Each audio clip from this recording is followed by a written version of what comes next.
ba a yaudara 'ya'yana a zauna lafiya. Idan har ka san ba da niyyar auren ta ka zo ba, baki alaikum ka koma inda ka fito. Allah gafarta malam, abinda ta ce din dai haka ne. So alhamdulillah kaga ka ya tsinke gindin ka baki.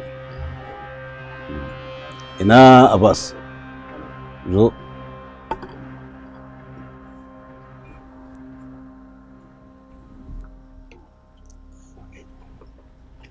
Ka shiga cikin gida ka gaya wa Hannatu ka ce mata ta yi shirin ganawa da bakonta gashi nan yanzu. To bismillah.